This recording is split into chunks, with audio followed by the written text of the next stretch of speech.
Friends எல்லாரும் எப்படி இருக்கீங்க? நல்லா இருக்கீங்களா? ஸோ இன்னைக்கு நம்ம என்ன வீடியோ பார்க்க போறோம்னா டிஸ்கஸ்டிங் முன்னேற்ற கழகத்தோட தலைவர், ஓகேவா, அந்த அவதூறு தலைவர் வந்து இன்னைக்கு கைதாயிருக்காரு. அவரோட வீடியோ தான் இன்னைக்கு ஃபுல்லா பார்க்க போறோம். ஸோ வாங்க வீடியோக்குள்ள போகலாம்.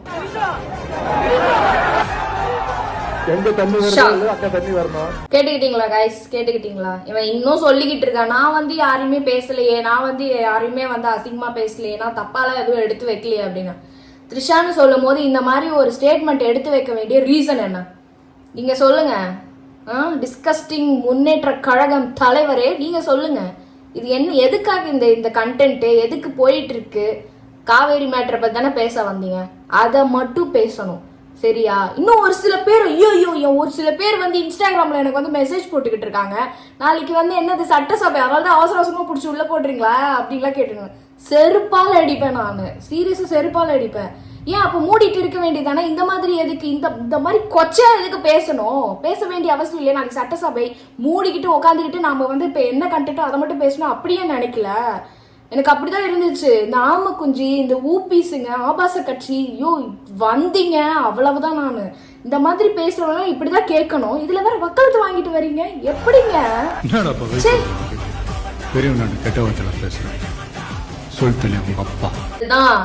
எப்படி வளர்ப்பு எப்படியோ அப்படிதான் வந்து அவ்வழியில் தான் இவரும் வளர்ந்திருக்கிறார். அவர் தான், வேற எதுவுமே கிடையாது. தாத்தா எப்படியோ, அப்பா எப்படியோ, இவர் எப்படியோ, இவர் பையன் எப்படியோ, அவ்வழியில் தான் அவங்க தான் இப்படி இருப்பாங்க. வேற எதுவும் சொல்ல முடியாது. மனுஷனை செய்யல குடிக்கிற தண்ணி கூட தண்ணின்னு சொல்லக்கூடாது. ஏதோ சுதந்திர போராளி மாதிரி போயிட்டு இருக்காரு பாருங்க.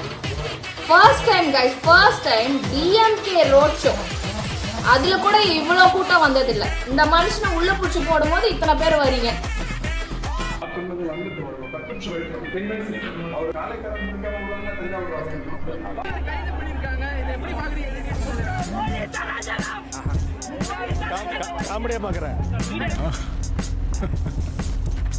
காமெடியா பாக்குறாராம். சட்டசபையில மட்டும் நாளைக்கு நீ என்ட்ரி ஆனியோ, ஐயோ நாளைக்கு காமெடி பீஸே நீ தான். அதுவும் கக்கூஸ்ல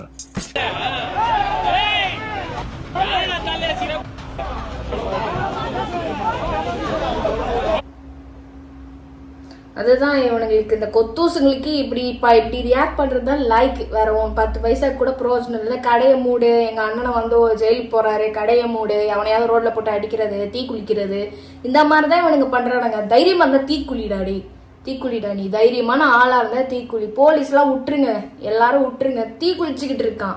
அவன் குடும்பத்தை பத்தி கொஞ்சம் கூட யோசிக்கலையா? நீ என்ன பிறவிடா நீங்க எல்லாம்? அப்படிதான் இருக்கு. இவனுங்கெல்லாம் இப்படி போயிட்டு யார் வீட்டு வாசல்ல இப்படி நின்று வந்து இப்ப என்னது போராட்டம் பண்றேன், டிஸ்டர்ப் தான் பண்றானுங்களே தவிர்த்து வேலிடா ஏதாவது பண்றானுங்களா? ஒன்னுத்துக்கும் பிரயோஜனம் இல்லை இந்த கட்சி.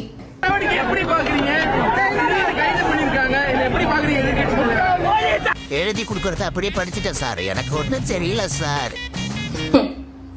அதான் கொஞ்சமாவது சொந்த புத்தி, சுய புத்தி இதெல்லாம் இருக்கணும். பேப்பரை பார்த்து படிக்கும் போது அண்ணன் உள்ள போகாம பேச வெளியே கொண்டு வந்துருக்கா. எல்லாத்துக்கும் 200 உண்டு. புத்துஸ் வாங்கடா அப்படின்னா வாங்கடா. அழகு வீட்டுல கூட இத்தனை பேர் இருக்க மாட்டாங்க.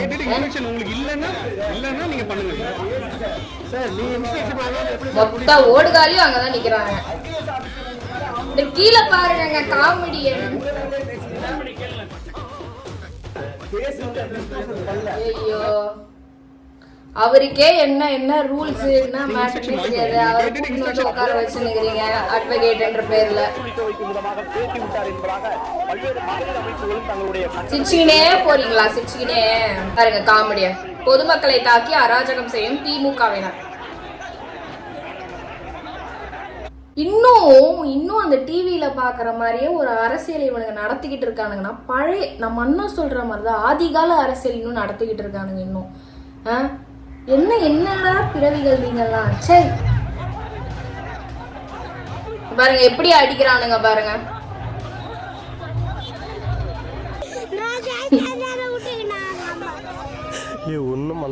அதுதான் போய் போராட்டம் பண்ற தேவையில்லாத அன்னைக்கு போய் போராட்டம் பண்ணா இப்படிதான் அடி வாங்கி வந்து உட்காரணும்.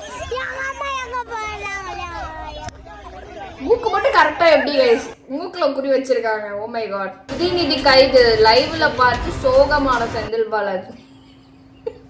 சோகமாலாம் இருந்திருக்க மாட்டாரு. நமக்கு கம்பெனிக்கு ஆள் கிடைச்சிருச்சுன்னு தான் இருப்பாரு. சோகமா இருப்பாரா? இவர் போய் கையெழுத்து போட்டுக்கிறாரு, அவரு போய் கையெழுத்து போடுவாரு. அவ்வளவுதான்.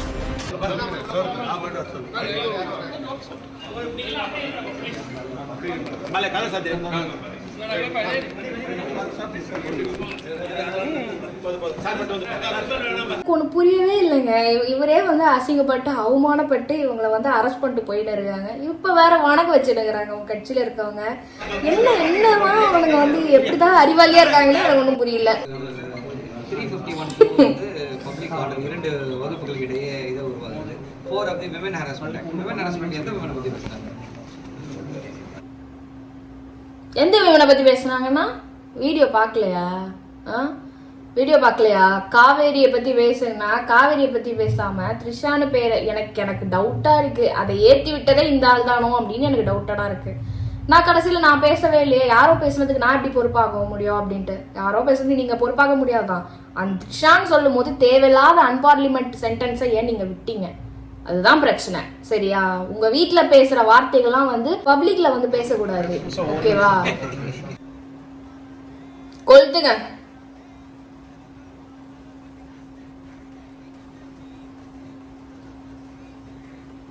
இன்னும் 4 மாசம் தான் இருக்கு, பரவாயில்ல, நாங்க இப்போ உங்களை கொளுத்துறோம் அப்படின்னு கொளுத்த ஆரம்பிச்சிட்டாங்க. எதிர்கட்சி தலைவர் இல்ல, ஒரு எம்எல்ஏ நிக்கிற கூட தகுதி கிடையாது, சட்டசபைக்குள்ள தகுதியே கிடையாது. இவ்வளவு வக்கிரத்தை ஆட்சியில் இருந்தப்ப எவ்வளவு வக்கிரமா செயல்பட்டிருப்பாங்க, திரைமறைவில் எவ்வளவு வக்கிரமா செயல்பட்டிருப்பாங்க. நீங்கள் இவ்வளவு வக்கிரத்தை மனதில் வைத்துக் கொண்டு நீங்க எல்லாம் ஆட்சி நடத்திருக்கோ இல்ல இது இருக்கோ எந்த தகுதி இல்லை. இவ்வளவு கொச்சையாக கேவலமாக அவர் வந்து இவ்வளவு கீழ்த்தரமா கேவலமா பேச வேண்டிய அவசியம் என்ன இருக்கு? உதயநிதிக்கு தெரிஞ்சதை மட்டும் பேசிட்டு இல்ல அங்க என்ன பேப்பர்ல கொடுக்க அதை வாசிட்டு வரணும். தேவையில்லாமல் அவதூறாக பெண்களை பற்றி ஆபாசமா திமுக எல்லாருக்கும் இதே வேலை தான். ஏதாவது உள்ளனா ஒரு தனிப்பட்ட முறையில பெண்களை பற்றி ஆபாசமா பேச அவதூறாக பேசுவது, இதை எந்த காலத்திலும் இந்த அரசு சீரியஸா தமிழர் கட்சி அப்படிதான் இருக்கானுங்க. இந்த திமுக காரணங்களும் அப்படிதான் இருக்கானுங்க. இந்த 2 கட்சியில தான் ரொம்ப ஆபாசமா எனக்கே பர்சனல் டிஎம்ஸ் அவ்வளோ வருதுங்க. அப்ப பாருங்க நான் எந்த அளவுக்கு கொந்தளிச்சு பேசுறேன். த்ரிஷா மேம் பேசுறதுனாலும் அவங்களும் ஒரு பெண்ணுக்காக நான் ஒரு பெண்ணா நான் நிக்கிறேன். என்ன மாதிரி எத்தனையோ பேர் நிக்கிறாங்க, தமிழ்நாடே நிக்கிறாங்க. இது எப்படி சாதாரணமா விட முடியும்? நாளைக்கு இவங்களை பேசினவங்க உங்களை பேச மாட்டாங்கன்னு என்ன நிச்சயம்? நம்மள பேச மாட்டாங்கன்னு என்ன நிச்சயம்? இந்த மாதிரி கேஸுங்களை விடவே கூடாது.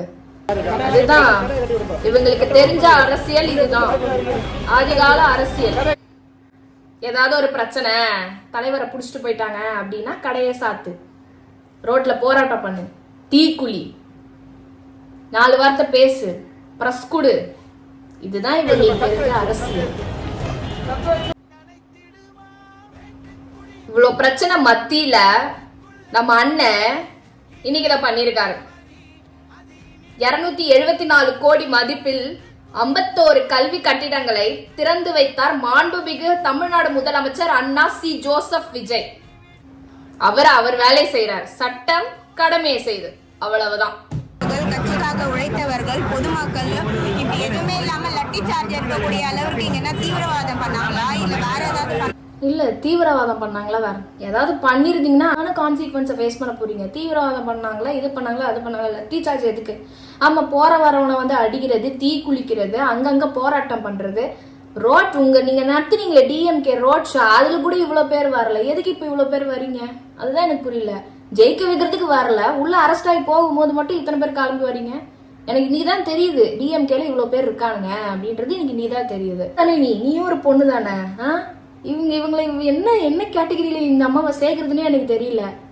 அசிங்கமா வந்து ஒரு பெண்ணை வந்து விமர்சிக்கிறாரு. இந்த கட்சியில இருக்கிறவங்க இவங்க வேணா சென்னை மேயரா இருக்கலாம், ஆனா வந்து இவங்க டிஎம்கே சொம்பு. அராஜக அரசியலாக தான் வந்து பார்க்கப்படுகிறது. ஆமா, இப்படி எல்லாம் நீங்க பண்ணிட்டு இருந்தீங்கன்னா உங்க மூக்கு மேலேயே குத்தி உட்கார வச்சு இழுத்துன்னு தான் போவாங்க. பின்ன என்ன, ஐயோ வேண்டாங்க சார், அமைதியா இருக்கு சார் நான் சொல்லுவாங்க. நீங்க பண்ற கேவலமான வேலைக்கு உங்களை அப்படிதான் இழுத்துன்னு போவாங்க.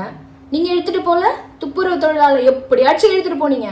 அதை விட இதெல்லாம் எவ்வளவோ தேவலாம். ஜனநாயகம் அப்படின்னு சொல்லி சொல்றாங்க. இன்றைக்கு ஜனநாயகம்னா என்னன்னே தெரியாத நிலையில தான் இருக்காங்க. ஜனநாயகம் போய் தேட்டர்ல உட்காந்து அழுகுறாங்க. ஆனா இப்படி நான் அதாவது சொல்லிட போறேன் கைஸ்.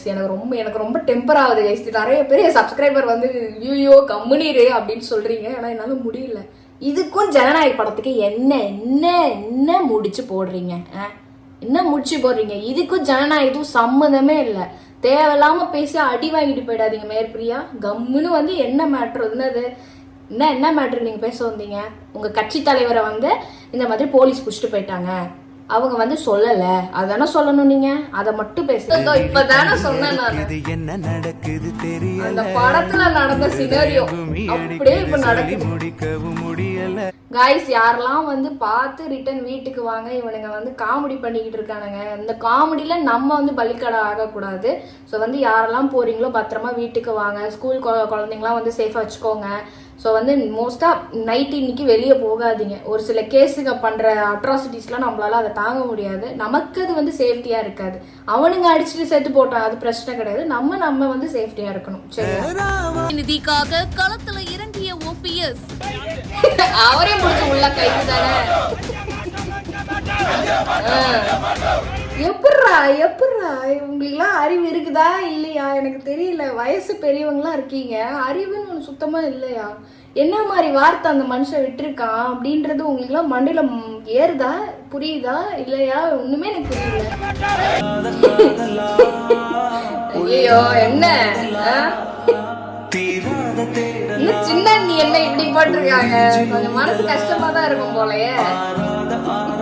அவ்வளவுதான், போயிட்டு வர்றதெல்லாம் இனிமே வேஸ்டா? சொல்லுங்க. நான் பேசாத ஒண்ண பேசுனதாக கூறி எப்படிங்க பேசாத ஒண்ண யாரு பேசுனேன்னு சொல்ல முடியும்? பேசின ஒன்னதான் பேசுனேன்னு சொல்ல முடியும். அதுவே வந்து என்னது நேஷனல் நியூஸ்லயே வந்து அருவருப்பா பாக்குறாங்க. இது எப்படி சொல்றது? இந்த நியூஸ் எப்படி வந்து மக்கள் கிட்ட சொல்றது? அதுவே ஒரு மாதிரி அருவருப்பா பாக்குறாங்க. இதுல பேசுறதோட பேசுனதா சொல்லி கட் காப்பி பேஸ்ட் பண்ணி பொய் செய்தியை பரப்பி யோயோ இன்னும் மக்களை முட்டாளா நினைச்சுக்கிட்டு இருக்காரா? நம்ம வந்து சின்ன வயசுல வந்து நல்லா டிவி பார்க்க மாட்டேன், எதுவும் எனக்கு தெரியாது, அதாவது டிவி சோஷியல் மீடியா இதெல்லாம் பார்க்காதவங்களுக்கு வந்து இவர் பேசுறது வந்து நம்பகத்தன்மையா இருக்கும். ஆனா நம்ம எல்லாமே இப்போ வந்து பாலிடிக்ஸ்னா என்ன, யார் என்னென்ன மினிஸ்ட்ரிஸ்ல இருக்காங்க, என்னென்ன துறை அமைச்சரா இருக்காங்க, எந்த இடத்துல அவர் அமைச்சரா இருக்காங்க, இவர் அமைச்சரா இருக்காரா இல்லையா, அவங்க கழக நிர்வாகிகள் யார் என்னென்ன தவறு செய்யறாங்க, என்னென்ன நல்லது செய்யறாங்க, இது எல்லாமே பார்த்துக்கிட்டு இருக்கோம். சோஷியல் மீடியால பூட்டு வச்சுக்கிட்டு இருக்காங்க டிவிகே வர்ச்சுவல் வாரியர்ஸ். ஸோ இதுக்கப்புறமும் வந்து இப்படி ஒரு வார்த்தை எப்படி சொல்ல முடியுதுன்னா எனக்கு உதயநிதி ஸ்டாலின் தாத்தா, அதாவது உதயநிதி பையன் கூட பிஞ்சிலே பழுத்துது. அது கூட வெளிநாட்டில் வந்து பார்த்தீங்கன்னா எல்லா ஊடகங்கள் வந்துருக்காங்க. இப்படிப்பட்ட முருங்கை மரத்துக்கு வந்து சேலை கட்டியிருந்தா கூட அதை பார்த்து ஜொல்லூரை பாட்டிங்க கரெக்டா எடுத்து வச்சிட்டாரா? இவரும் ஒழுங்கு கிடையாது, அது வேற விஷயம். நெக்ஸ்ட் ஒரு நல்ல வீடியோல உங்களை பார்க்குறேன். பாய்.